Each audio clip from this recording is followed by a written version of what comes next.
மூன்று முடிச்ச சீரியல்ல சுந்தரவலி ஆகட்டும் சுரேகாவாகட்டும் திமிரே அடங்காம பேசிட்டு இருக்கிறாங்க. நாய் வாழ நிமித்த முடியுமா? திரும்ப திரும்ப அவங்க காலடியில போய் விழுந்து கிடக்குறியே, அவங்களுக்கு நல்லது நடக்கணுங்கிறதுக்காக நீ ஏன் இப்படி விரதம் இருக்க? நீ ஏன் பத்தியம் இருக்க?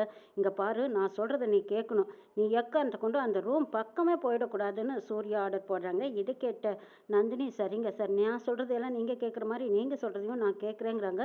ஆமா, நான் சொல்றதை கேட்குற மாதிரி நீ நடிப்ப. நான் அந்த பக்கம் போனதும் திரும்ப நீ அந்த பக்கம் ரூமுக்கு போவியா இருக்கும். இங்க பாரு நந்தினி, நீ மட்டும் ஸ்ரேகா ரூமுக்கு போயிட்டு எனக்கு கெட்ட கோவம் வந்துடும் பார்த்துக்கோங்கிறாங்க சூர்யா. இல்லை சார், நீங்கள் சொன்னதுக்கப்புறம் நான் உங்கள் பேச்சை மீற மாட்டேன், சத்தியமாக நான் போகலை. நீங்கள் வேணாலும் என்னை பார்த்துக்கிட்டே இருங்களேன், நான் இங்கேயே தான் நிற்க போகிறேங்கிறாங்க நந்தினி.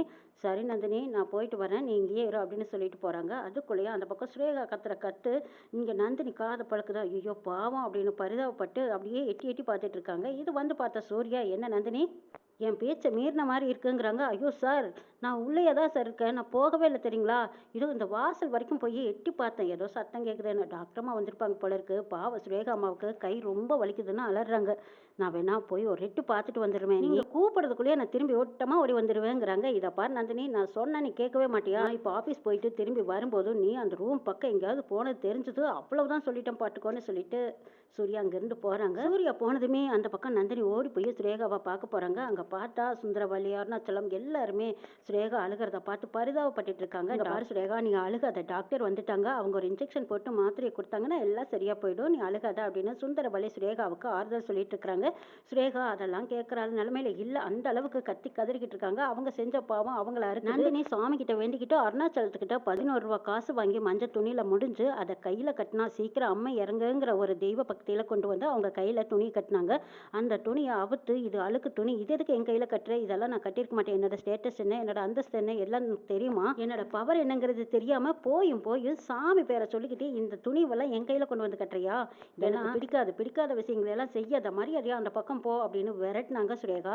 விரட்டி துரத்திட்டு இப்போ உருண்டு கைவலி தாங்க முடியாம அழுதுட்டு இருக்காங்க. இதையெல்லாம் பார்த்துட்டு இருந்த சுந்தரவல்லி, இங்க பாருமா, நீ அழுகாதேன்னு இப்படிதான் சொல்லிக்கிட்டு இருக்காங்களே தவிர அதுக்கான முயற்சி எதுவுமே செய்யல. இந்த பக்கம் வந்த டாக்டர் செக் பண்ணி பார்த்துட்டு எல்லாமே நார்மலா இருக்கு, ஆனா எதனால இப்படி கைவலி வந்ததுன்னு தெரியல, சரி வலி இல்லாத மாத்திரை கொடுக்குற அப்படின்னு சொல்லி இன்ஜெக்ஷன் போட்டு மாத்திரையை கொடுத்துட்டு அவங்க அங்கிருந்து கிளம்பிடுறாங்க. இதை பாருமா சுரேகா, இப்பதானே டாக்டர் வந்து பார்த்துருக்காங்க, ஊசி போட்டிருக்காங்க, சரியா போயிடும், சரி படுத்துக்கோ அப்படின்னு சொல்லிட்டு அங்கிருந்து எல்லாருமே கிளம்பி போயிடறாங்க. சுரேகா மட்டும் வழியில துடிச்சிட்டு இருக்கிற பார்த்த நந்தினி பரிதாபத்தோட வந்து அருணாச்சலத்துக்கிட்ட நடந்த விஷயங்களை சொல்றாங்க. இந்த துணியில காசு முடிஞ்சு நான் அம்மா கையில கட்டினங்க ஐயா, அவங்க இது பிடிக்காம அதை அவுத்து வீசிட்டாங்க, அநேகமா ஆத்தாவோட கோவத்துக்கு ஆளாயிட்டாங்க போல இருக்கு, அதனாலதான் வழியில துடிச்சிட்டு இருக்காங்க. டாக்டர்மாவே வந்து பார்த்து அது என்னன்னு கூட அவங்களால கண்டுபிடிக்க முடியலைங்களா, இது சாமி குற்றம் தாங்க ஐயா, நிச்சயமா இந்த துணி அவங்க கையில கட்டிட்டாங்கன்னா சரியா போயிருங்கன்னு சொல்லி பாக்குறாங்க. அப்ப அருணாச்சலம் போய் ஸ்ரேகா கிட்ட பேசுறாங்க. இதை பாரு நந்தினி சொல்றதை கேளு, அந்த துணியை கையில கட்டியிருந்தா உனக்கு என்ன கெட்டு போச்சு, ஏன் கட்டின என்ன அப்படின்னு அருணாச்சலம் கேட்கும்போது, இங்க பாருங்கப்பா, இவ்வளோ பெரிய டாக்டரே வந்து பார்த்துட்டு அதுக்கான இன்ஜெக்ஷன் மருந்து மாத்திரையெல்லாம் கொடுத்துட்டு போயிருக்காங்க, இவ சாதாரண இந்த துணியை கையில கட்டின மயத்துல எனக்கு கைவலி சரியாயிடுமா, என்னை தொந்தரவு கொடுக்காதீங்க, எல்லாரும் இங்கிருந்து போங்க, முதல்ல அவளுக்கு சப்போர்ட் பண்ணி பேசிட்டு வராதிங்க, எப்ப பார்த்தாலும் அவளை தலையில தூக்கி வச்சுக்கிட்டு அவளை பெருமை பேசிக்கிட்டு இருக்கிறதே உங்களுக்கு வேலையா போச்சுன்னு அருணாச்சலத்தை திட்டுறாங்க. இதை பாருமா நந்தினி, இதுக்கப்புறமா இவங்க அம்மா மகளுக்கெல்லாம் நம்ம சொல்லி புரிய வைக்க முடியாது, நீ போய் உன் வேலையை பாருன்னு அருணாச்சலம் சொன்னதுக்கு அப்புறம் அப்பவும் நந்தினி போக மனசு இல்லாம ஐயோ பாவம் புரியாம நடந்துக்கிறாங்களேன்னு வருத்தப்பட்டு போறாங்க. சூர்யா அவங்க ஃப்ரெண்டோட சேர்ந்துக்கிட்டு அங்கே பார் கடைக்கு போயிருக்காங்க. அங்கே போனால் அடடா என்னம்மா சிக்கனா, பார்த்தாவே நாக்கில் எச்சு ஊறுதுடா, இந்த நேரம் பார்த்து நந்தினி குடிக்கக்கூடாது கறி சாப்பிடக்கூடாதுன்னு வேற சொல்லிட்டா, செய்யறது இப்போ பார்க்க மட்டும்தான் முடியும், ஆனால் இதை என்னால் சாப்பிட முடியாதேங்கிறாங்க சூர்யா. இதை கேட்டு அவங்க ஃப்ரெண்டு சொல்கிறாங்க, டேய் என்னடா அப்போ சைவமாகவே மாறிட்டியா நீ, டேய் நீ மாறினா எனக்கு பிரச்சனையாச்சடா, எனக்கு கம்பெனி யார்டா கொடுப்பா, அதுவும் உன்ன மாதிரி ஒரு நல்ல ஃப்ரெண்டு எனக்கு கிடைக்கணுமே, பல ஜென்மங்கள் எடுத்தாலும் உன்ன மாதிரி ஒரு ஃப்ரெண்டு எனக்கு கிடைக்காதுடா, தயவுசெய்து நீ மாறிடாதேன்னு அவங்க ஃப்ரெண்டு கேட்குறாரு சங்கர். அடப்பாவி, எல்லாரும் திருந்தி நல்ல நிலைமைக்கு வான்னு சொல்லுவாங்க, நீ என்னடான்னா குடியிலேருந்து விட்டுட்டு வந்துடாதேன்னு சொல்லிக்கிட்டு இருக்கிறியடா, நீ எல்லாம் ஒரு ஃப்ரெண்டாடாங்கிறாங்க. ஆமாடா, இடத்துக்கு தகுந்த மாதிரி மாறிட வேண்டாமா, இந்த பார்க்கு வந்தால் ஒரு பாட்டிலும் ஒரு பிளேட்டில் கறியும் சுக்காட்ட வறுத்து வச்சுருக்காங்க, கார சாரமாக பார்க்கறக்கே அவ்வளவு பிரமாதமாக இருக்குது பாரு, அப்போ சாப்பிட்டா எவ்வளவு நல்லா இருக்கும். டே இதெல்லாம் வாழ்நாளில் மிஸ் பண்ணுறவ அதிர்ஷ்டம் கிட்டவன்டா, நம்மளுக்கு அதிர்ஷ்டம் இருக்குது, அதிர்ஷ்டத்தை கைவிட்டுறாத மாப்பிள்ள, அதுக்கு தானே உனக்கு எடுத்து சொல்லிக்கிட்டு இருக்கேன், நீ புரிஞ்சுக்கிட்டா சரின்னா உங்களோட ஃப்ரெண்டு சொல்லவும் சூர்யா என்னடா செய்யறது சொல்கிறது நீ எல்லாம் நல்லதுக்கு தான் சொல்கிற. ஆனால் இந்த நந்தினி சொன்னால் கேட்குறாளா? என்ன குடிக்கக்கூடாது, கறி சாப்பிடக்கூடாது, வீட்டுக்கு வரும்போது சுத்தபத்தமாக வரணும்னு வேற ஆர்டர் போட்டிருக்கா. அவள் பேச்சை மீறவும் முடியாது இல்லைங்கிறாங்க. மாப்பிள்ளை அவள் சொன்னா சொல்கிறேன், நான் சொல்கிறேன்ல நீ கேளு, தண்ணி நல்லா போடுங்கிறாங்க. அதுக்கப்புறம் சூர்யாவும் பார்த்துட்டு சரிடா இவ்வளவு நேரம் ஆயிடுச்சு, நேரம் கழிச்சு நான் தண்ணி போட்டுட்டு வீட்டுக்கு போனால் அப்போ நந்தினி தூங்கிடுவா. அதுக்கப்புறம் அவள் என்ன பார்க்கவா போறா?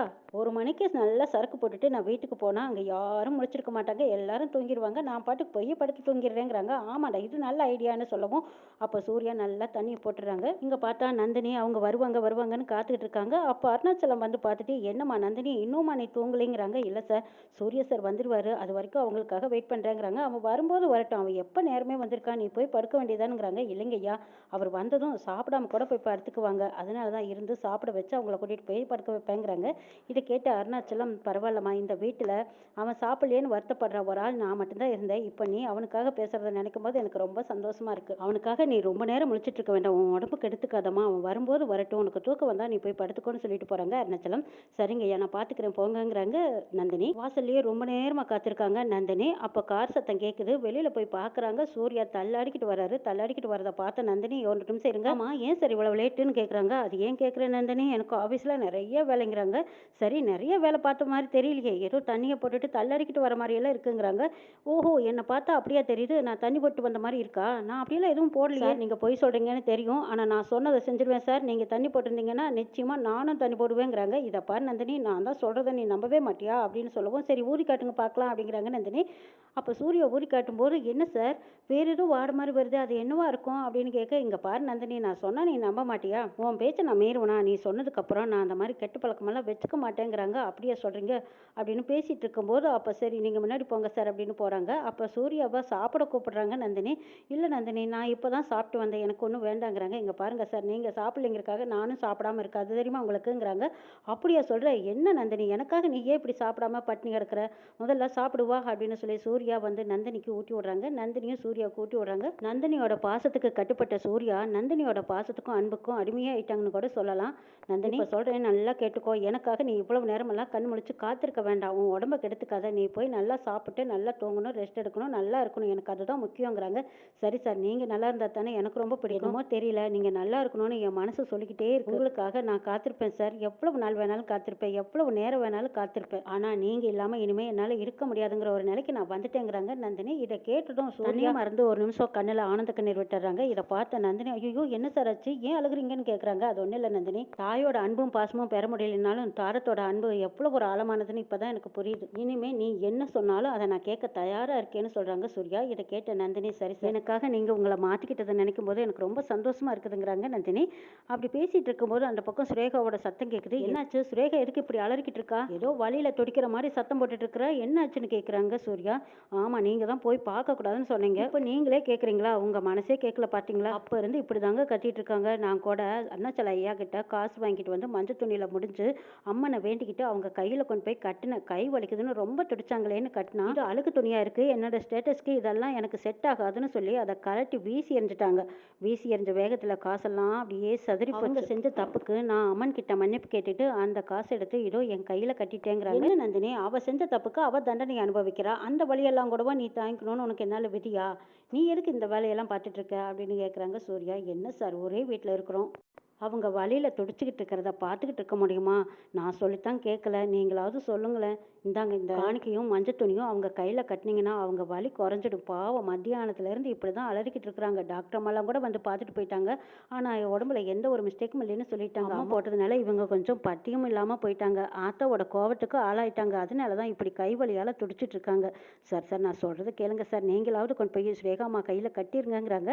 சரி கொடு உனக்காக நான் இதை செய்கிறேன்னு சொல்லி சூர்யா அந்த காசு முடிஞ்சு வச்சிருந்தா அந்த மஞ்சள் துணியை எடுத்துட்டு போய் ஸ்ரேகா கையில கட்டி விட்டுறாங்க சூர்யா. ஸ்ரேகா அப்படியே மயக்கத்துல இருந்தவங்க நல்லா தூங்கிடுறாங்க. காலையில எழுந்திரிச்சு பார்த்தா கை வலியும் குறைஞ்சிருக்கு. ஸ்ரேகா அப்பதான் எழுந்திரிச்சு வெளியில வராங்க. அம்மா அம்மான்னு ஸ்ரேகா இப்ப பரவாயில்லையா அப்படின்னு சுந்தரவல்லி கேட்குறாங்க. அம்மா பரவாயில்லம்மா, எனக்கு எப்படி கை வலி குறைஞ்சது, நான் எப்படி தூங்கினேன்னு எனக்கே தெரியலைங்கிறாங்க. அப்படியா, அதாம்மா டாக்டர்மா வந்துட்டு போனாங்கல்ல, அவங்க ஊசி போட்டிருக்காங்க, மாத்திரை கொடுத்துருக்காங்க, அந்த மாத்திரை ஊசி மருந்தெல்லாம் தான் உனக்கு இந்த அளவுக்கு தூக்கத்தை கொடுத்துருக்கு, இனி உனக்கு எந்த பிரச்சனையும் இல்லைன்னு சுந்தரவல்லி சொல்லிட்டு இருக்கும்போது அப்ப சூர்யா வராரு. என்ன ஸ்ரேகா கைவலி எப்படி இருக்குங்கிறாங்க. ரொம்ப வலிச்சது, இப்ப பரவாயில்ல அப்படின்னு சொல்லி கையை பாக்குறாங்க. கை கையை பார்க்கும்போது யார் இந்த துணியை என் கையில் கட்டி விட்டதுங்கிறாங்க. அந்த துணியை நான் தான் கட்டி விட்டேன் சுரேகா. நீ கைவலியில் ரொம்பவே துடிச்சு போய் மயங்கி கிடந்த அந்த நேரத்தில் தான் நந்தினி வந்து என்கிட்ட சொன்னான். நீ இதை கையில் கட்டின போது எடுத்து வீசிட்டியாமே, அதுக்கப்புறம் தான் கைவலி வந்ததாகவும் வழியில் துடிச்சிட்டு இருக்கும்போது டாக்டர் அம்மா வந்து செக் பண்ணி பார்த்துட்டு எல்லாம் நார்மலாக இருக்குது, எந்த மிஸ்டேக்கும் இல்லைன்னு சொல்லிட்டு போனாங்களாமே. அப்படி இருந்தும் கைவலியில் நீ துடிச்சிட்டு இருந்தியா, இதோ நந்தினி தான் இந்த துணியை கட்டி விடுங்க சரியா போயிருன்னு சொன்னா, அதான் நான் தான் கொண்டு வந்து கட்டி விட்டேங்கிறாங்க. துணியை கட்டினா யாராவது குணமாகணும்னு சொல்லியிருக்காங்களா? என்ன இது முட்டாள்தனமான பேச்சா இருக்கே அப்படின்னு சுந்தரவல்லி சொன்னதும் அப்பவே சுரேகா அந்த துணியை கழட்டி அங்க தூக்கி வீசுறாங்க. அவளை தான் நான் இதை கட்டி விட வேண்டாம்னு சொல்லி அப்பவே சொன்னேனே, திரும்ப திரும்ப எதுக்காக இப்படி எல்லாம் பண்ணிட்டு இருக்கா? பிடிக்காத விஷயத்தை செய்யறதே இவளுக்கு வேலையா போச்சா? இப்படி சுரேகா நந்தினி மேல கோவப்பட்டு மறுபடியும் அந்த துணியை கழட்டி வீசி இடிக்கிறாங்க. இந்த பக்கம் சுந்தரவல்லியும் ஆமா சுரேகா, டாக்டரை விட இவ என்ன பெரிய வைத்தியக்காரியா? இவ செஞ்சா எல்லாம் சரியா போயிடுமா?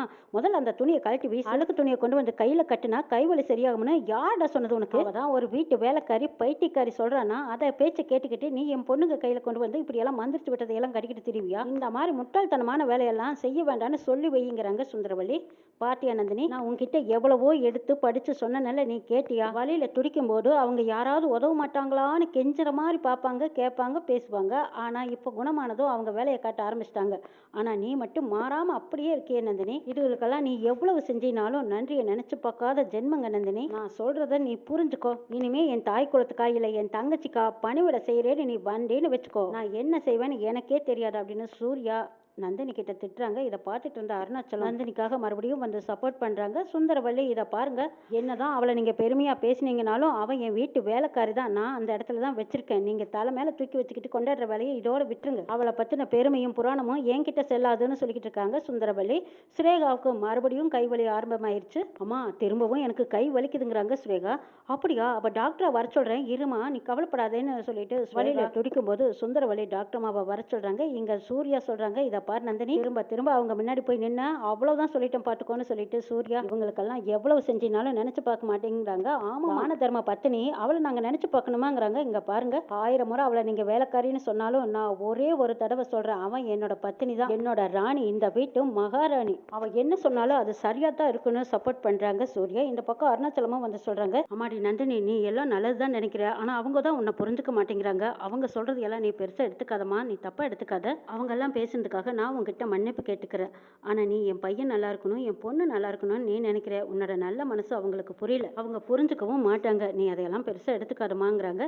சரிங்க ஐயா, அதனால என்ன அப்படின்னு சொல்லிட்டு பெருந்தன்மையா பேசுறாங்க நந்தினி. நந்தினி, இப்படி ஒரு பெருந்தன்மையும் உன்னோட நல்ல குணம் தான் எனக்கு ரொம்ப ரொம்ப பிடிச்சிருக்குன்னு சொல்லிட்டு சூர்யா நந்தினியை ஹட் பண்ணிக்கிறாங்க. சார், நீங்க இல்லாத வாழ்க்கை இனிமே எனக்கு இல்லைங்கிறாங்க. நந்தினி, இந்த வீட்டை பொறுத்த வரைக்கும் எது சொல்றதா இருந்தாலும் என்கிட்ட சொல்லு, அப்பா கிட்ட சொல்லு, ஆனா அவங்க முன்னாடி நீ போய் தலை குனிஞ்சு நிக்கிறத நான் இதை ஏற்றுக்கவே மாட்டேங்கிறாங்க சூர்யா. நந்தினியும் சூர்யாவை புரிஞ்சுக்கிட்டு சூர்யா கூட சந்தோஷமான வாழ்க்கையை ஆரம்பிக்க போறாங்க. இன்னும் என்னெல்லாம் நடக்க போகுதுங்கிறதையும் நாளை சொல்ல பார்க்கலாம்.